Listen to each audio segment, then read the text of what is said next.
go for it. Don't feel like it's not the right time. You can make it happen.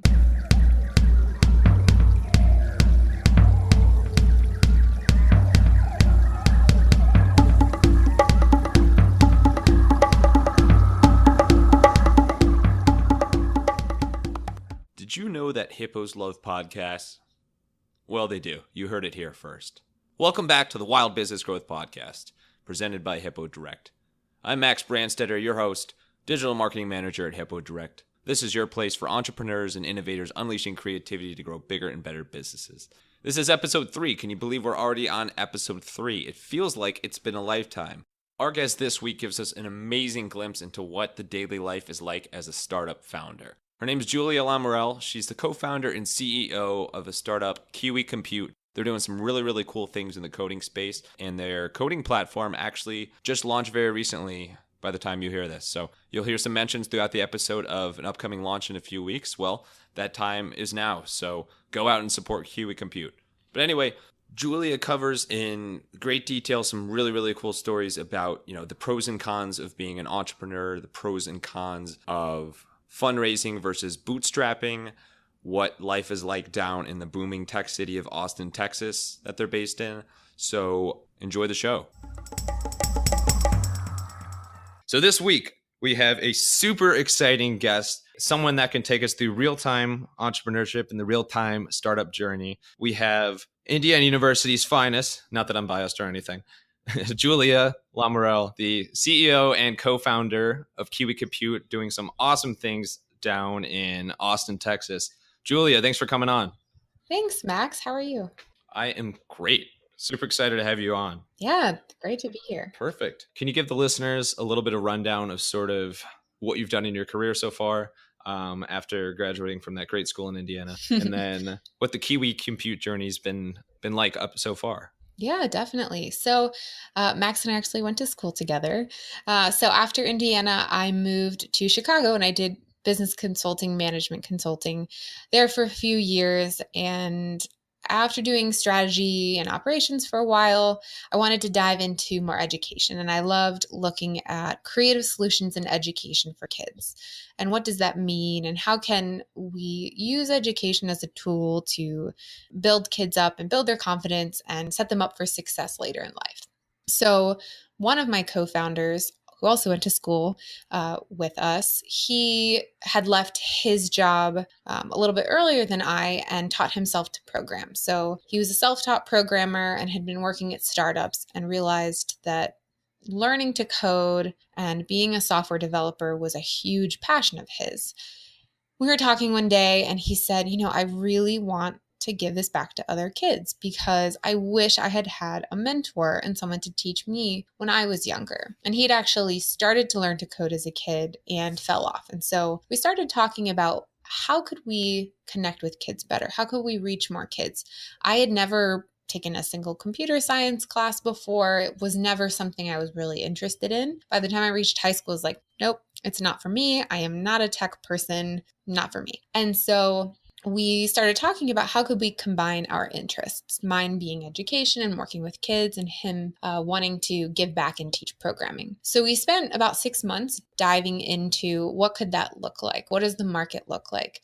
Who is already doing this, and what, if any, is there a problem that hasn't been solved yet? And so we dived into that, and we were in different locations. And so we decided to move to Austin just because it's a really great tech city. It's manageable size-wise. It has an amazing community, particularly for startups. And so we moved here a little over 2 years ago, and we decided to teach kids to code in person. And so we originally were going to use tools that already existed and use licenses or something similar. And we realized in teaching middle schoolers, because that's where we were starting, that they can do so much more. And so we decided to teach a specific language. So I taught myself Python, which is a specific programming language. And Marty, my co-founder, was familiar with it as well. And so we created a curriculum that teaches a specific language to middle schoolers. So for the last 2 years, we have been partnering with organizations, private schools, nonprofits, charter schools, low-income organizations to teach middle schoolers to code. And then we have recently kind of pivoted and are now digitizing our curriculum. So we are actually about to launch a software that teaches kids independently, self-paced online. So we are launching that the first week of August. So very exciting stuff coming soon. Ooh, coming up right around the corner. I know it's I'm sure you're sleeping super easy. yeah, it's been quite a busy time the last 3 weeks, and the next 3 weeks will be even crazier. But it is very fun. Yeah, so I absolutely love what you guys are doing. I think it's really cool. It's in a space that is obviously growing like crazy and only going to become more important for the future. So, coding will always be an important thing, and I think the trend is being that kids are starting to learn coding kind of at early and earlier ages, and you guys are doing really good things for the world, and I imagine you are super passionate about it. It's awesome what you guys are doing. Thank you. I appreciate it. Of course. So, can you speak a little bit about that coding space and sort of why you guys sort of honed in on that as what you wanted to educate kids on and teach kids about, and why it's so important? Yeah. So obviously, our society is becoming more and more advanced in technology. Kids are online constantly, whether it be social media, or I know here in Austin, every school, high school definitely, and some schools that are younger have devices that are assigned to them from kindergarten, which is crazy. They have an iPad that's assigned to them, or a MacBook that's assigned to them. And so they're online all the time, Yeah. but they don't know how to use those resources. I worked with one girl. I teach private lessons in Python to a lot of middle school girls. And one girl was showing me a homework assignment she was working on, and she was doing PowerPoint on a tablet and was really struggling because she wasn't using the tool in the right way. And so they're just using technology in a different way than I think you or I have, or our parents, obviously, just because things are changing and advancing so quickly. But then Right. the other piece of it is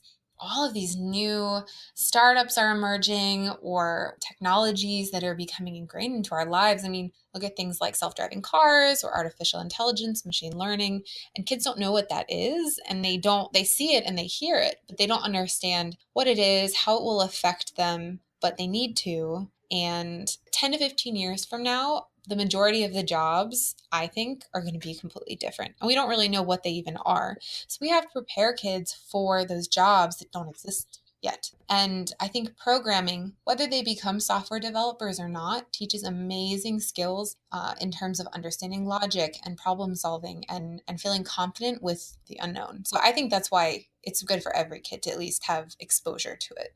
Oh, absolutely. And to your point, I totally agree that it's going to become a way more important, a way more popular job and career to have and it's super important to have the expertise in that area. I mean, we're seeing it, how much phones and the internet have changed everything, and how I saw, recently there's been all these stories about how banks are closing down their physical locations because people are able to do so much over the phone and over the internet.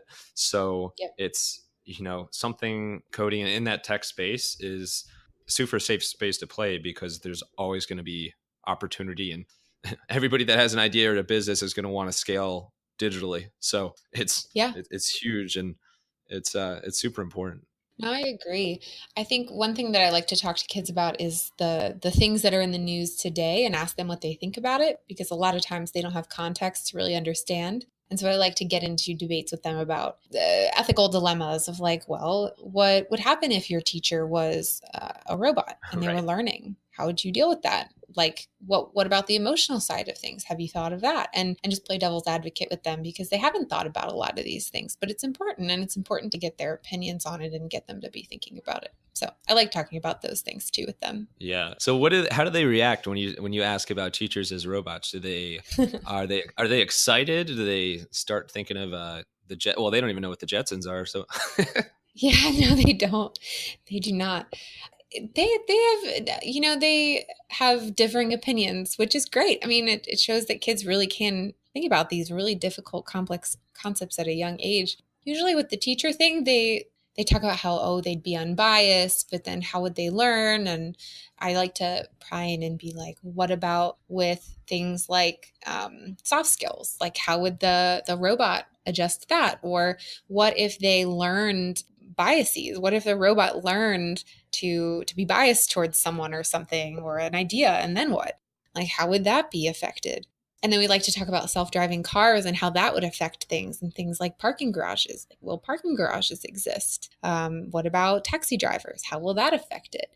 Or what will happen if there's a camera inside and the government has access to your camera? And like, what do you feel about, how do you feel about that? Or the data breach? Like, they don't understand any of that. And so how do you explain that in a way that makes sense to them as a 12-year-old, Right. but also having them understand where their data is, and as they move into this tech world, that they can be, aware of what's going on.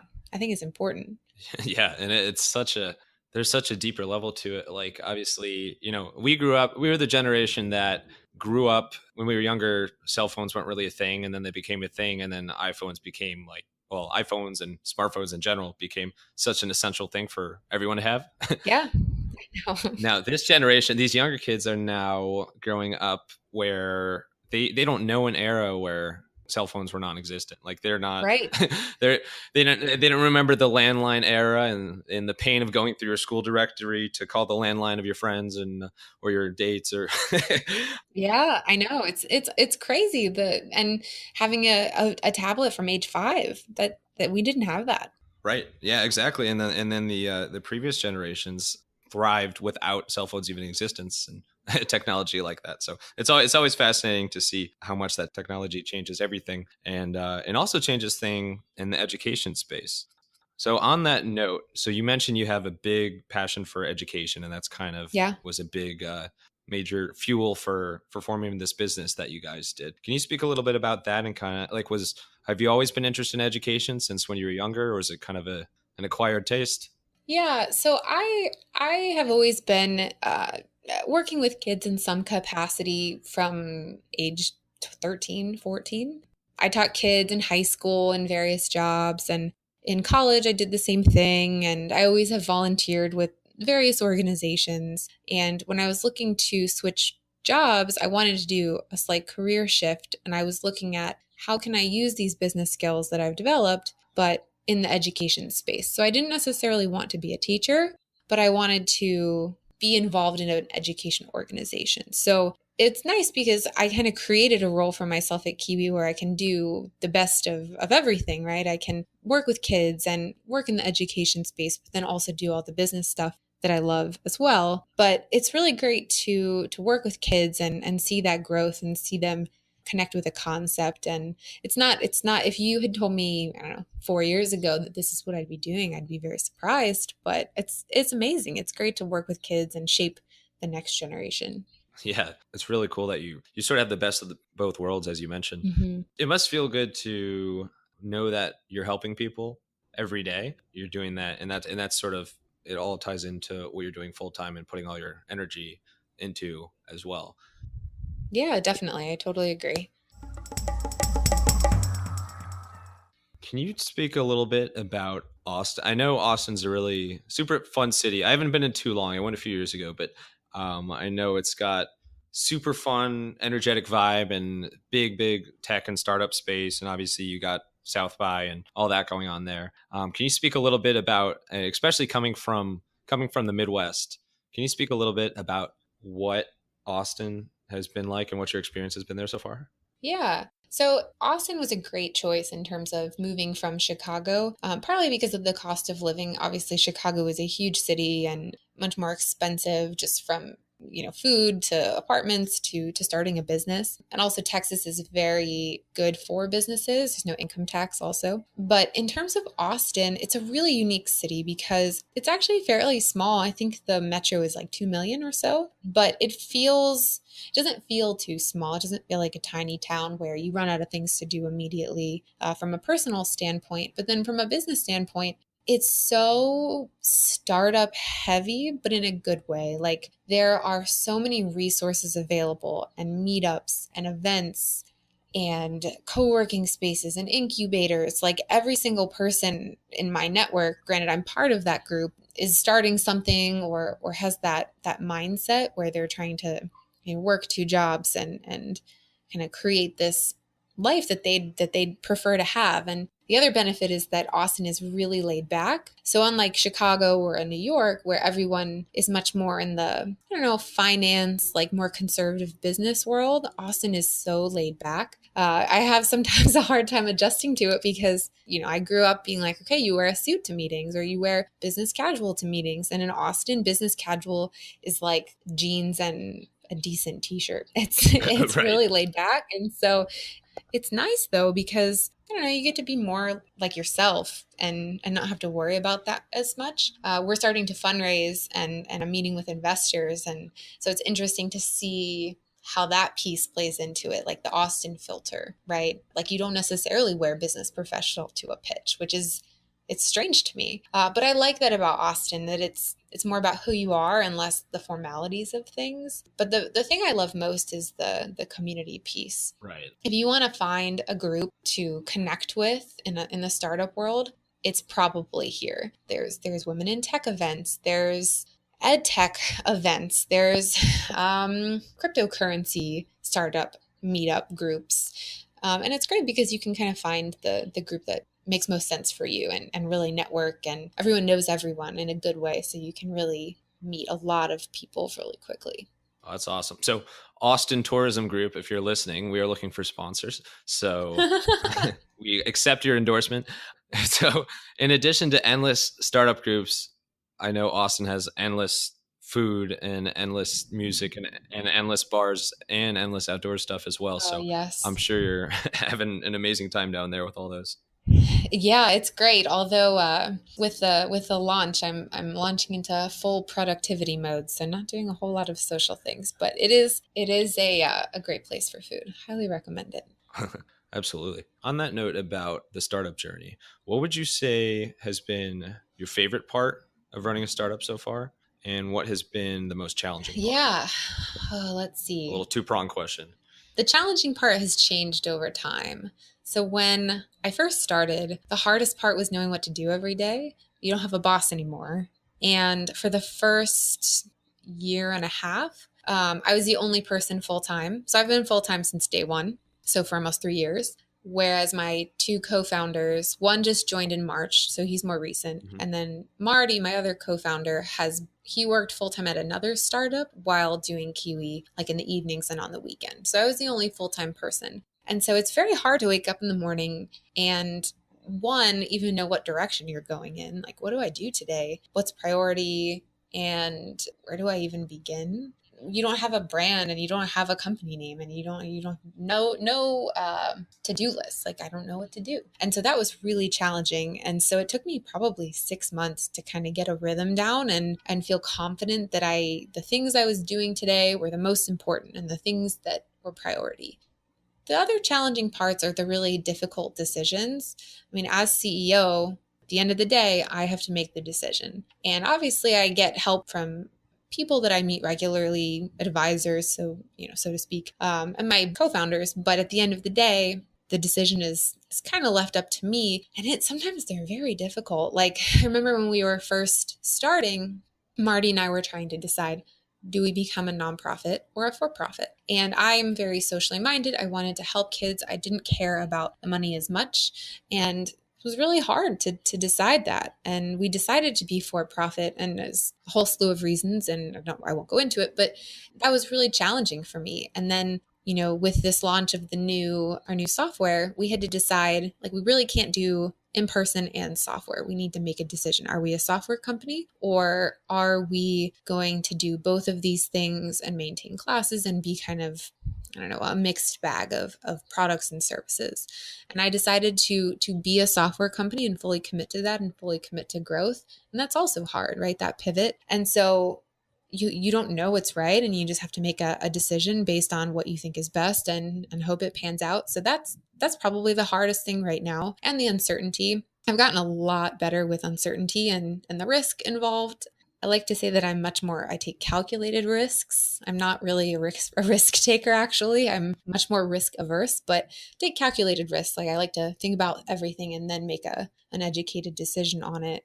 The best part is that, I mean, every day is my own. I mean, obviously I have meetings I have to go to and constantly things to do, but I can go and work at a coffee shop if I want for a few hours, or I can take a week off whenever I want, and then I'll just work 80 hours the next week or whatever, right? Like I can control that. Or I can go home over the holidays and not take a single day off, but be with my family. And things like that are great because, I do work hard, but I work on my own terms. And I just love that. And I also love my team. It's amazing having two people that are so as equally as passionate about something and driven, and it's excited to see like everything that you do is because of your work. Right. It's a direct result. So every win and failure is a result of you, and that's exciting. It's really exciting. Yeah, you really have to, being your own boss. It's the freedom is obviously great, and you have that way more flexibility, and I think it makes you become way more disciplined too, right? Because the more time that you're slacking off, it's not like it's not affecting your salary at a bigger corporation, for example. Yeah. It's you really feel bad about, the detrimental impact to the business if you're not being as productive as you can, as efficient as you can. And so would you say you've gotten a lot better at managing yourself for the past few years? Yeah, definitely. I mean, it's I've always been a fairly productive worker. My last job, I kind of had to be because I had all these different pieces moving at the same time. But to see how much I can accomplish in a day and figure out, like, I have a million different things I have to do because, my one co-founder is the developer. So he does all the programming, and that's pretty much the only thing he does. And then the other co-founder is the head of product. So he's really focusing on the features and roadmap of the product. And I do literally everything else. So that means I'm just a few things. Yeah. Yeah. So I'm writing employee checks, and I'm doing the accounting, and I'm doing the budgeting, and I'm also doing the marketing and the design and the legal work and figuring out all of that and maintaining order and all of those things and understanding what needs to be done each day and not forgetting things. That in itself it's challenging. And so having to have a good system in place is necessary. But I enjoy that. I like having all the different pieces that I get to tackle. Yeah. You wear lots of different hats, as the business school people say. Yes. Yes. Hi, this is Greg Brandstetter, founder of Hippo Direct. Has all this wild growth talk made you hungry for some new customers? Well, here's your recipe for success. Hippo Direct can help you acquire new clients using proven methods such as postal mailings, email marketing, and targeted ads on Google, Facebook, and LinkedIn. We can even create a customized leads and prospecting database for you. So check out hippodirect.com and contact us today. So let's pivot, and then we'll talk about pivoting as part of it. Sure. Yes. Let's pivot to, let's talk about creativity for a little bit. Okay. Obviously, creativity it's a huge part of any business that's growing, and you need to be creative to grow a business, especially in the more, intense and challenging startup space like you're in, where you might need to pivot, for example, in your first 2 years, which you guys have done. Yeah. So, and you have that launch coming up. So I guess the first question under this creative umbrella is, what do you do to stay creative? What do you do to keep that creativity coming? Well, that's a great question. Thank you. Well, so yes, I read a lot. I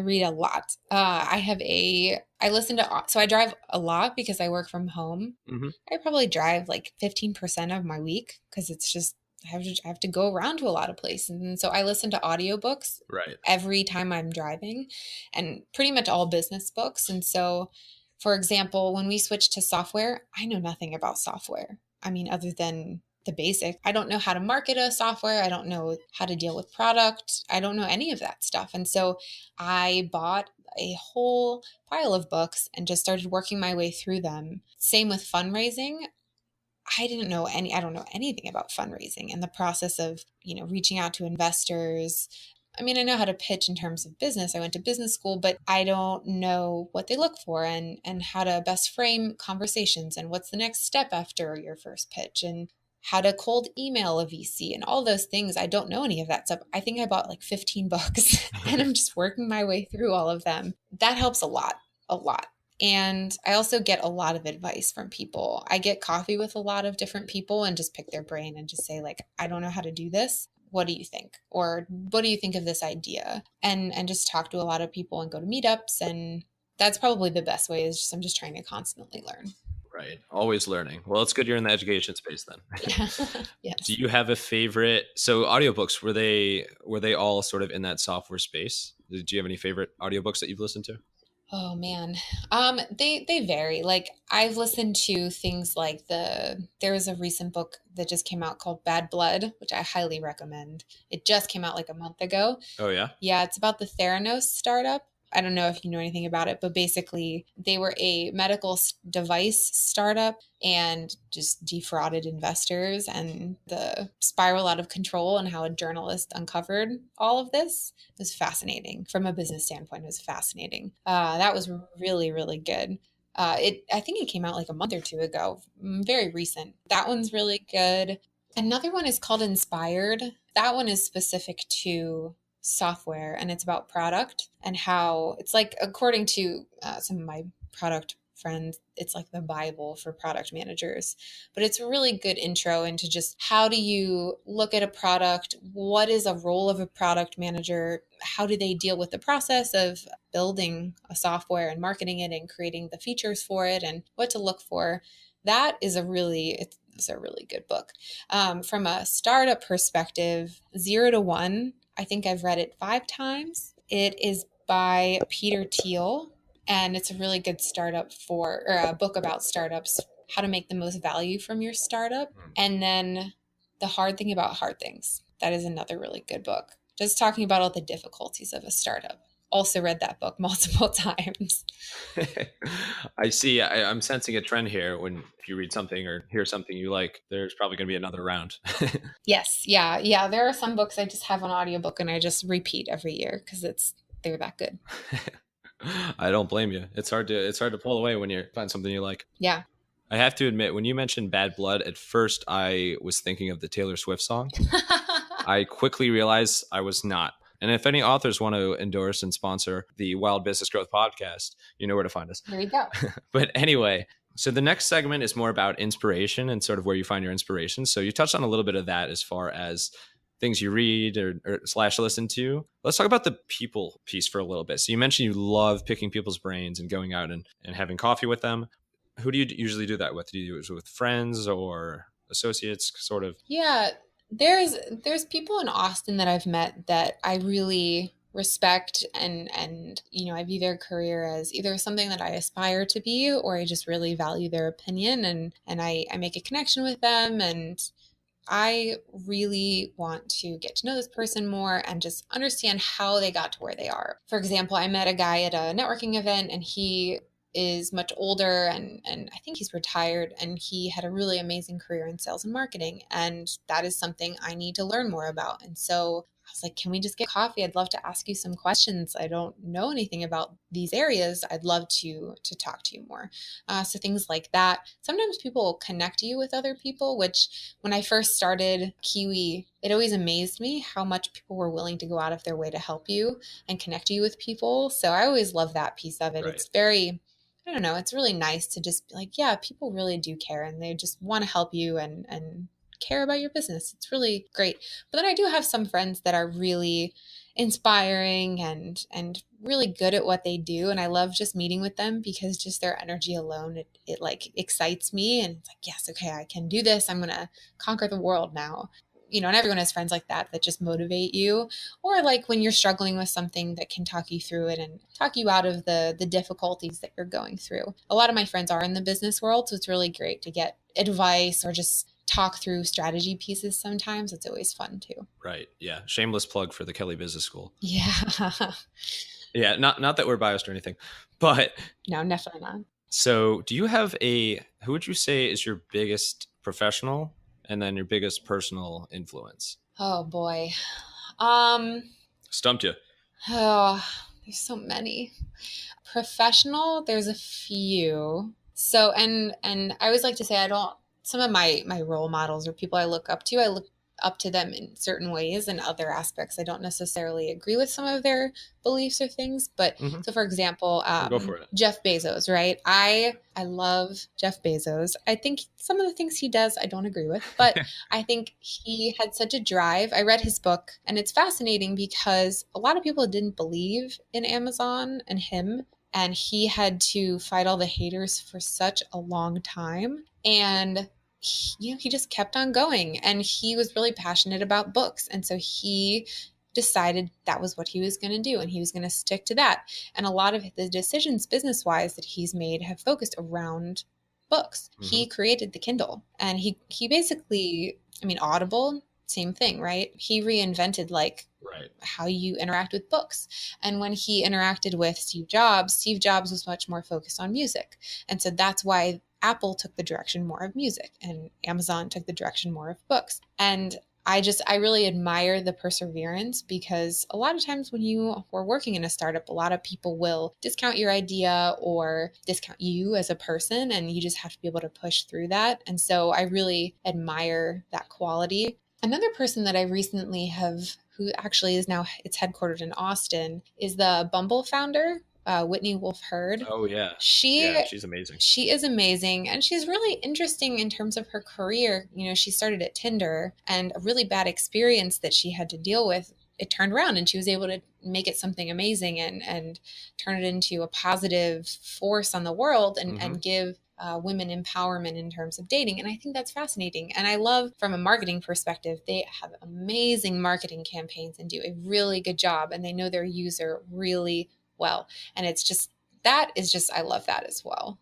So those are two people, but I have so many people from a professional standpoint. Yeah. Do you mind? No, I'm sure we could do a separate set. We could do like a 10-hour session where we talk about people that we look up to, but those are two really awesome choices. We will definitely not make a swipe left, swipe right joke about Bumble, because we're just not going to do that. But that being said, well, her story is incredible. The fact that literally it was such a negative experience that she turned into such a positive. And I mean, here, I'm sure you see him in Austin too, but literally in New York, you see there's like Bumble buses going around, and they have events, they have in-person meetups now, and huge email campaigns. I even saw a sidewalk chalk campaign that they have. Oh, that's awesome. Yeah. So really they have done everything from bigger spend campaigns to more guerrilla grassroots marketing. So that's really cool.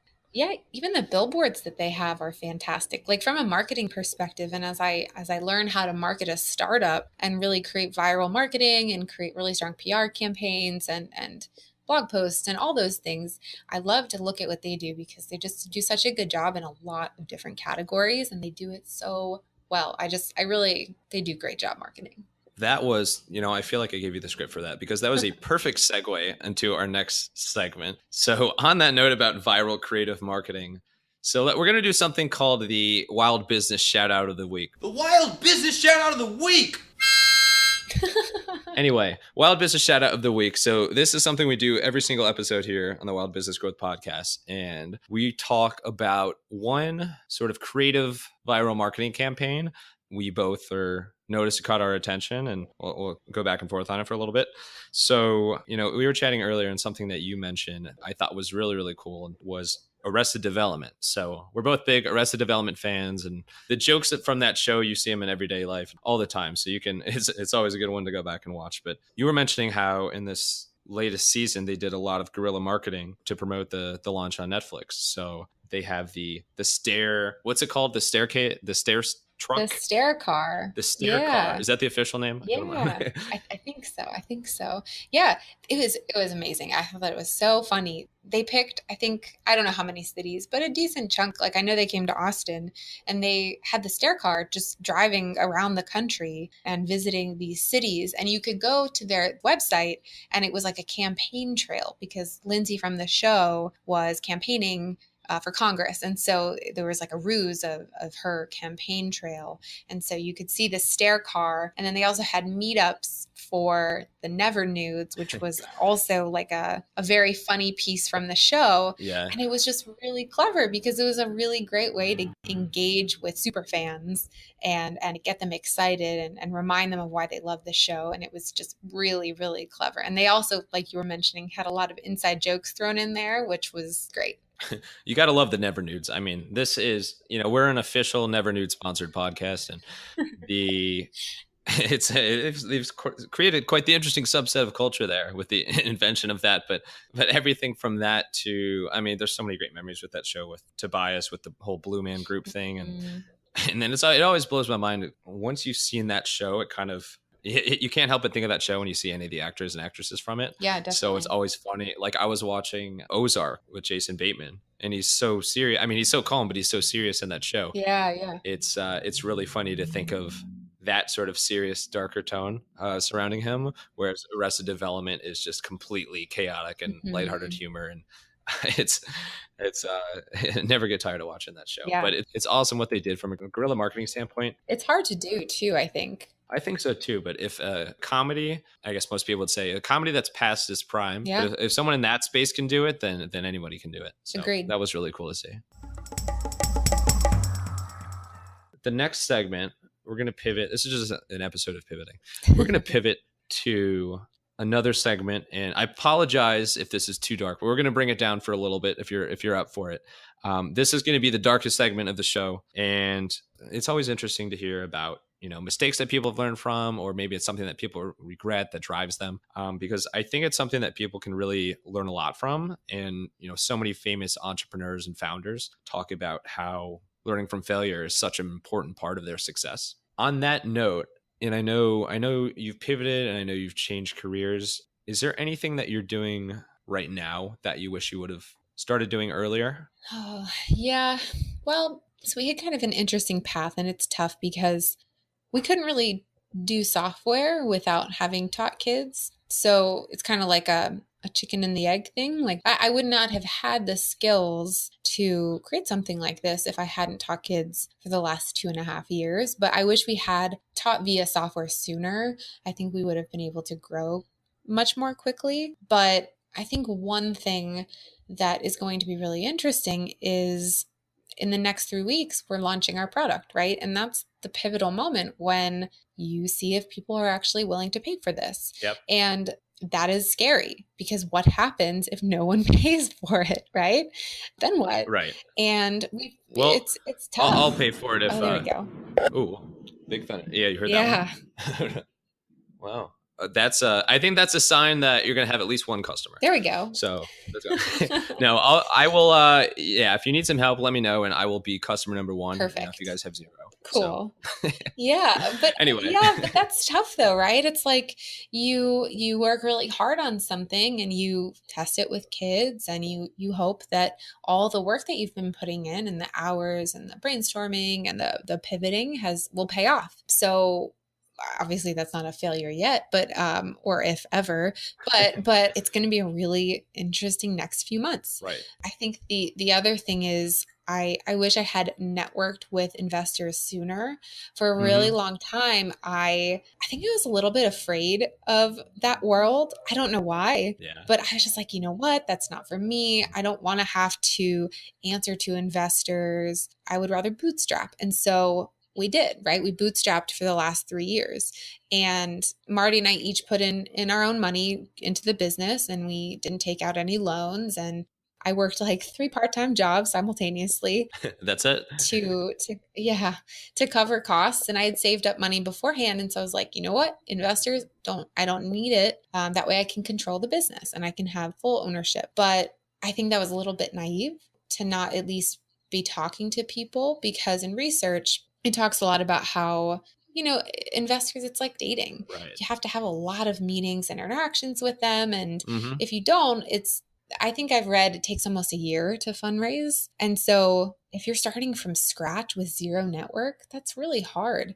And so I wish I had started sooner. I mean, we're making headway, but I think if I had been just making those connections and updating people and building relationships sooner, it would be a lot easier now. So I think that's definitely one thing that I wish I had done sooner. Yeah, that makes sense. It's such a tough thing too, because it's, there's so many pros and cons of each, but it's really cool you've experienced both the bootstrapping side and now the seeking funding side of things. Yeah. Obviously there's more ownership and freedom in the former, but it can open lots and lots of doors if once you get that funding. So on that note, I'm curious to hear, can you speak a little bit about how that funding seeking or funding quest, whatever you want to call it, what that looks like on a day-to-day basis for you?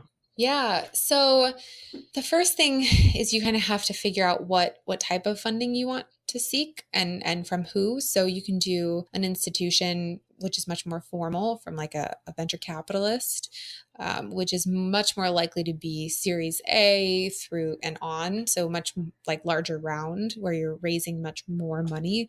A seed round or an angel round is much smaller. So that was the first thing we had to do, was kind of understand how much money we wanted to raise, where the money would go, and what type of investor we were looking for. And so then on a day-to-day basis, I do so much networking. Right.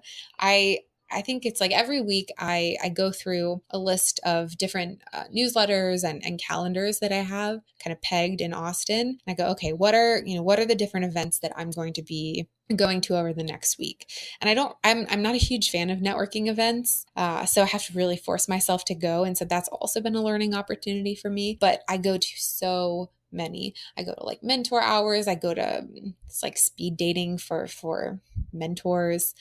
I go to women in tech events and just push myself to go to as many as possible, because the more times you go, it's a lot of it is just showing up and being present and having people see you, Right. over and over again. It's like, oh, there she is. She hasn't given up yet. There she she is. I haven't gone away yet.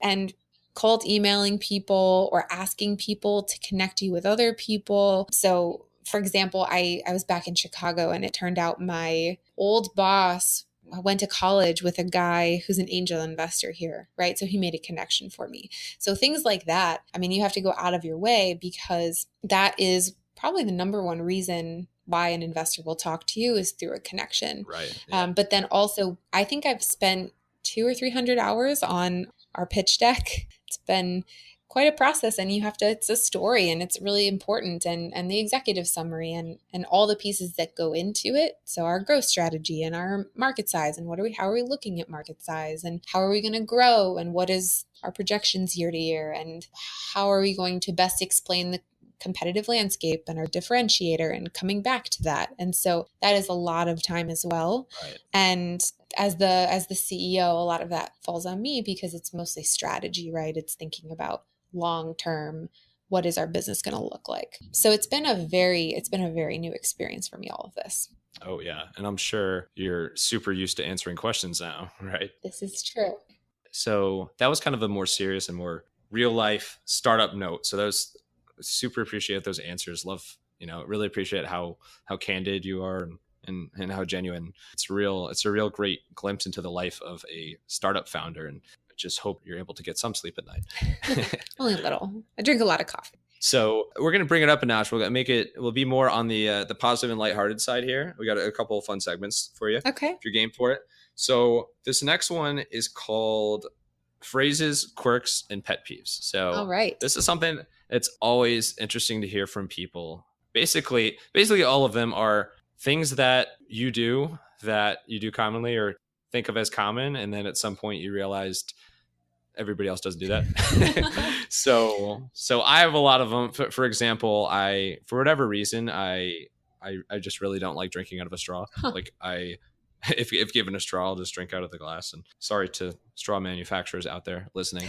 As we know, as I know, that's our biggest audience base. Yes. But that's an example of, someone would say, a quirk that I have. Do you have any sort of a quirk, something that you do all the time that someone's called you out on before? Well, I don't know if this counts, but I drink a lot of coffee, like to the point where my two co-founders are like, have you had any water today? But it's almost to a fault. Like yesterday I was working and I had coffee. It's really hot in Austin right now, and it makes me really sleepy. Like the heat just makes you really sleepy. And so I was like, I need coffee. And so I had coffee at 6 p.m., which is terrible. And so I was up really late. And I was really productive, but I was going to say that could be great for the business. Yeah. Oh, that's the other thing. Since starting Kiwi, I don't know how to turn it off. Yeah. So I think that's the other thing. I just expect both Marty and Ben, my other co-founder, to just be working 24/7, which is terrible also. But I'm just like, I have to get things done. So hence the coffee. Yeah. No, nobody needs sleep anyway. No. As long as you have 6 p.m. coffee, you'll be fine. Yeah. Are there any phrases that you say all the time that you notice in different parts of the country maybe weren't as common? So I'm an interesting case because I grew up on the East Coast until I was 11. And then I moved to the Midwest. And then now obviously I live in the South. Right. So I have kind of a a medley of phrases. Because I don't say y'all. I can't do it. You can't do it? I can't do it. Has that hurt you in your pitches down there? People say it a lot. And I can't do it. Some of the bathrooms, you know how there's like men and women signs on bathrooms? A lot of them say all y'all. And I can't. Oh, it's awful. Like, oh, the grammar. It's so bad. I had but then once you like you all, if you spell it out, if you like sound it out, then that just sounds equally or maybe more painful. Yeah. So, but I actually had an internship down in Dallas after junior year at IU. I was at an agency down there, and I'll never forget the first day when we had sort of our orientation with HR, all the interns together. Mm-hmm. The HR person was just like, and last thing, we will be getting you to say y'all by the end of the summer, whether you like it or not. Yeah, I can't do it. They were kidding, of course, but it is sort of astounding how common it is down there. Yeah, although Austin is slightly different from the rest of Texas. Like there's so many people moving here that most people that live here didn't grow up in Austin or in Texas. So it's a little different. But yeah, I can't do it. But it's funny though, because I've lived in so many different places, I have all of these different like experiences and customs and like, I don't know. Like I know in the Midwest, they call soda a lot of times pop, and I can't say that, right? You read my mind. I was just about to ask you. So you're team soda? Yeah. Yep. So things like that. All our listeners are team pop, so we might have to end the episode. There we go. I grew up saying pop. In Cleveland, it might be in Ohio in general. Pop is by far the most common there. Right. And growing up, it's what my family said. They still do. It's what my family still says. Yeah. It's what my friends say. And then when I went to IU, I noticed a lot of people, especially those from the East Coast, that were just visibly disgusted if you said pop. So if I were to look at it in a vacuum, I think that pop does sound more funny. But growing up with it, soda always sounded a little funny because it was like something completely different. So I'm glad you brought that one up. Yeah, I do think I have a little bit of the Chicago, like how they hold out the A a bit. Sometimes I have that. Chicago? Yeah. Sometimes. Well, that was a little Boston. I don't know. Yeah. Yeah. And then I grew up in New York for a while. And then, so I have the whole East Coast aggressiveness a little bit in me, but not too It's good much. from the startup life standpoint. Yes, there's a balance. What part of New York were you? I was outside of this New York City. Okay. Heard of it. Yep. And then I was in Buffalo. Okay, cool. And then I moved to Ohio. And then what part? You're Cincy, right? Yep. Cincinnati. Yep. And then Indiana and then Chicago. So I've been all over. You went South by Southwest. I did. Yes. Yeah. And I'd never been to Texas before moving here. I just drove down. Wow. Never visited. That's a fun drive. You really went Austin city limits there. Mm-hmm. Yep. Let's do a little rapid fire Q&A. Okay, yeah, go for it. Buckle your seatbelt, put on your audiobook, whatever. Favorite type of music? I love jazz. Really love jazz. Oh, yeah? Yeah. So you love jazz. Do you have a favorite jazz musician? Not really. I just enjoy the environment and the culture and the atmosphere, and it's very laid back, and it's just very fun. Yes. But I like all types of music. Austin has a great medley of music. Mm-hmm. Do you ever go to the live concerts they have there? Sometimes. I haven't been to ACL yet, but it's so expensive. But South by, though, they have so many every coffee shop and literally everything becomes a music venue. Like even Whole Foods becomes a music venue. Right. So you can just go anywhere and see live music, which is really, really fun. It's very, very fun. That is cool. Do you play any instruments? I don't. I played instruments when I was younger. Yeah, what'd you play growing up? Okay, I played the piano, the guitar, the flute, and the oboe. But that was like high school. All at the same time? No. No. It was, I think, like 7 through high school and a variety over time. Then you realize you can't fit all of those in your dorm room. Yes, exactly. And then I stopped.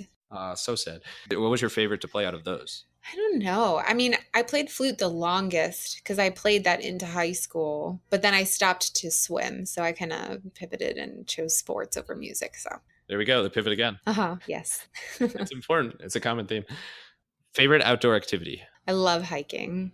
I really love hiking. I just went to Colorado for the first time, and I think we hiked like 50 miles in under a week, and it was just amazing to be outside constantly. It was great. Do you hike around Austin a lot? I do. It's better than Chicago in terms of outdoor stuff to do, but still not amazing hiking, but definitely better. And there's a lot of swimming you can do. And so, you'll go out for the day and hike and then jump in the water. And there's a lot of outdoor stuff to do. It's really nice. Oh, yeah, absolutely. Favorite movie? For thriller, I love The Shining. Oh, that's a classic. Yes. I just read the book recently. It was very good. I also love Hot Rod, which is a completely different. Also a classic, depending on who you ask. Yes. It's quite funny. It's by Lauren Michaels. So it's, SNL type humor, but it's very funny. Right. And then there's this trilogy by the director of Boyhood. If you saw that movie, it's called the Before trilogy. I didn't. I know it got great reviews. Yeah, so it's a trilogy from like a while ago called the Before trilogy, and it's the same director, and it's also Ethan Hawke, and it's 3 different movies that take place in the movie 10 years apart and also in real life 10 years apart. So he films each movie 10 years after one another. Oh, so it's the same sort of concept? Yeah, but it's 3 movies. 3 different movies. Oh, wow. Yeah. So and same actors and actresses, and it's about just relationships and it's just very real. It's nice. It's like a good relationship type movie. Not like just romantic, but relationships in general. Non-romantic relationship. Yeah. Yeah, it's so cool how they did it. They really have a pretty distinct niche there with the filming over several years like that. Yeah. I love movies though. So many. Oh, yeah. And then it's so easy to watch now with Netflix and HBO Go and all that. Do you have a favorite Netflix or HBO, etc. show? I actually don't watch a lot of TV, and I also don't own a TV, so it makes it a little hard. Oh, well, that makes it very difficult. Yeah. But I just finished watching The Sopranos a few months ago. Like I watched all of those, which was amazing. So did I, actually. I love The Office, of course, The Office, Arrested Development, and then Veep. I don't know if you've ever seen Veep. I've seen a little bit, and I know it's got Buster from Arrested Development in it, which is hilarious. And Julia Louis-Dreyfus from Right. Seinfeld. Also a great show. That show really took off. Yeah. Last one for you. Completely different subject. Okay. Favorite season of the year? I love fall. It's a good time, like fall and into winter. I don't know. It's a good time. Yeah, I just love fall. Holidays and it's very crisp and yeah, it's just a good time of year. I actually have a bonus question. Okay. Favorite area of Austin to go to, like bar or nightlife area? Favorite part of Austin? East Austin is probably the best, I think, because it's very quirky and there's a lot more personality to it. And there's a lot of really good restaurants and a lot of like hidden gems. And also a lot of murals that are really funny. And it's just cool to explore and just fun to drive through, and a lot of cool coffee shops. Cause I work at a lot of coffee shops. So it's really fun to like get out and experience different things. And my favorite restaurant is over there too, which is great. Oh yeah. What's the restaurant? You can name drop it. It's a Buenos Aires cafe, so it's like Argentinian food, and they have a secret bar downstairs, which is really cool. Well, it's not a secret anymore, so sorry, Buenos Aires cafe, but that sounds really good. I'm sure they do. Yeah. Is that the part of town across the bridge where the antique shops are and that sort of thing? That's South Congress. Oh, that's South Congress. That's the very touristy area. Thought it was East Congress. You know what? That explains why I was familiar with it and not this part. Yep. Okay. Well, on that note, I think that's all the questions we have. You're a great sport, and I think you're clearly very good at answering questions, and you get asked them all the time. This is great. This is really fun. Yeah, Julia, thank you so much for joining as a guest. Super excited, super happy to have you on. And I think we had a great conversation, covered a wide range of topics from Arrested Development to Pop vs. Soda, and a lot of really, really good business and, real-time startup stuff. So I think they'll go really appreciated by the listeners. And I just wish you the best with everything with Kiwi Compute. It's awesome what you're doing, and I'm sure you'll continue to have much success. And I want to wish you the best of luck with your upcoming launch. Thank you. And if anyone is interested in hearing more about what we're doing, you can go to kiwicompute.com, and we're launching in 3 weeks. So you'll be able to see our stuff soon. Perfect. Awesome. Yeah. And on that note, where's the best way to reach you? And then where's the best way to reach Kiwi Compute more for the professional side? Yeah. So if you have any questions for me, you can email me at julia@kiwicompute.com. And I'm really good at answering emails, so I will respond. I can vouch for this. Yes. From a business side, I have a blog and I write a lot about my experience in the coding world and from a parent's perspective, how you can help your kid learn to code and resources for your child and things like that. So if you either email me or you can find it on our website. And then our website is kiwicompute.com. And if you want more information regularly, you can subscribe to our newsletter, which we send out about once a month or so and provide updates and articles and interesting things about the coding world. Awesome. Yeah. Any social media handles or anything else that you want to mention? Twitter is at Kiwi_compute. And then Facebook is the same. Instagram, I believe, is also the same. And we post regularly. So yeah, please follow us. We share regular updates and you can learn more about coding for kids. Perfect. All right. Well, everybody better show Q Compute some love and help grow their accounts as a new business. Ooh, yes. Yes, please. All right. So one more thing from your end, Julia. Any final thoughts you want to leave the listeners with? Yeah. So I would say if you're ever thinking of starting a business or you're curious about it, I would say go for it. And there's different ways that people do it. And so don't feel like one way has to be the only way. And I did not think I would be able to do it. Like I said, I am not a risk taker. So definitely didn't think it would be something that I would do. And this soon after college. So it's definitely doable. You just need the confidence and the support from your network to do it. But go for it. Don't feel like it's not the right time. You can make it happen. Awesome. Absolutely love it. Yeah. Go for it. What are you guys waiting for? Exactly. And that's a wrap. That was episode number 3 featuring Julia Lamorelle of Kiwi Compute. We hope you guys enjoyed the show. Kiwi Compute just launched their coding platform, so please spread the word. Go out and support their launch. We can only wish the best for them and go out and go do good for the world. If you have any feedback or thoughts on this episode, let us know at Hippo Direct or find me on social media, MySpace notably. We will see you next week after I tell you to subscribe, review, give us 5 stars. You know the drill. We'll catch you next time on the Wild Business Growth Podcast. Let your business run wild. Bring on the bongos!